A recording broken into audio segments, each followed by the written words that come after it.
right, we are jumping over to section 4, exponential functions. We've already done differentiation, so we're going integration. So integration rule for an exponential function. The antiderivative of e to the x dx is e to the x plus c. Same thing with e to the u. E to the u du gives you e to the u plus c. So if I have e to the power of 3x plus 1 dx, well, my u value would be the exponent, which means du is 3 dx in this case. Divide that 3 over, we have 1/3 of du is equal to dx. So we have 1/3 times the antiderivative of e to the u du, which means it is 1/3 e to the u plus c. Substitute u back in, we get 1/3 e to the 3x plus 1 plus c. Done.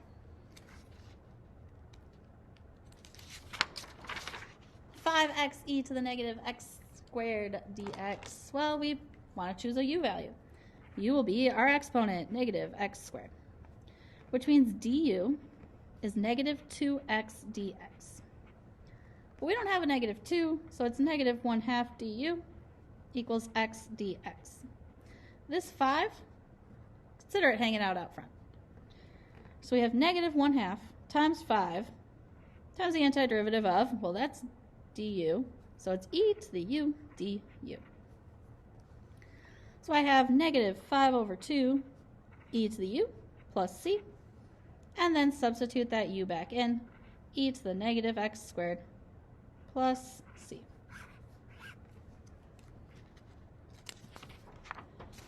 All right.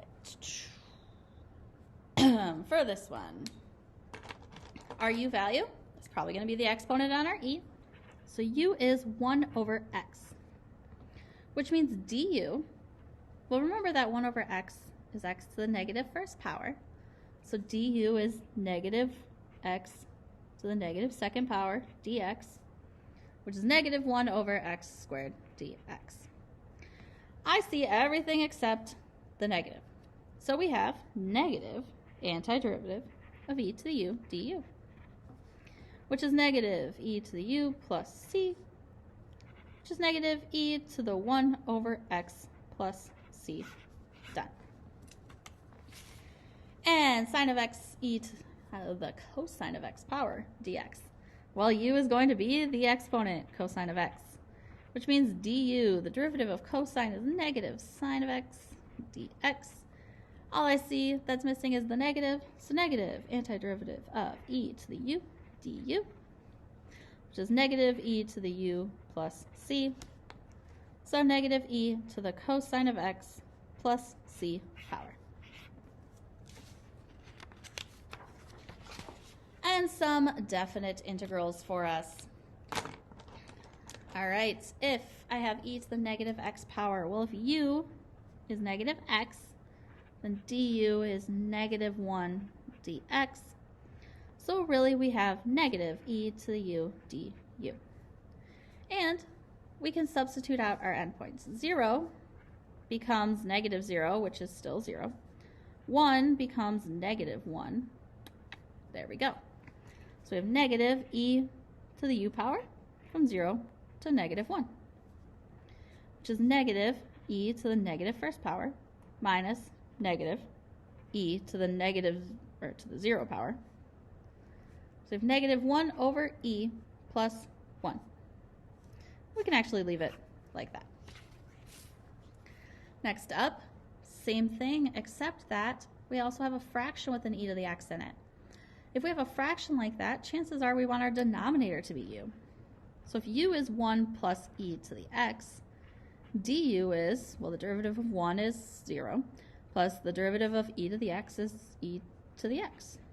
Oh, look at that. That's my numerator. So we are taking 1/u du. I can plug in my endpoints here. If I plug in 0, I have 1 plus e to the 0, which is 1, so I get 2. If I plug in 1, I get 1 plus e. All right, the antiderivative of 1/u is the natural log of the absolute value of u. from 2 to 1 plus e. And so we have the natural log of the absolute value of 1 plus e minus the natural log of the absolute value of 2. Now, I really can't simplify that one much more without going to my calculator. I could remember that division, or subtraction, becomes division when you smush it together. So I could do that and then type it in my calculator if I wanted, or just leave it.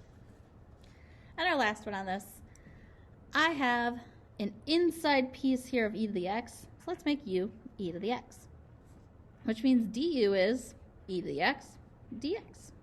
Oh, look, that's right here. So we have the antiderivative of the cosine of u du. Plug in my endpoints. -1 becomes 1 over e, and 0 becomes 1. Antiderivative of cosine is sine.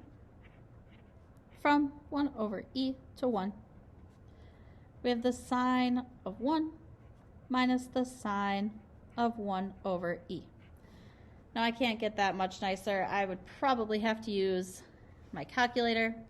Make sure I'm in radians. I would take the sine of 1 minus the sine of 1 over e.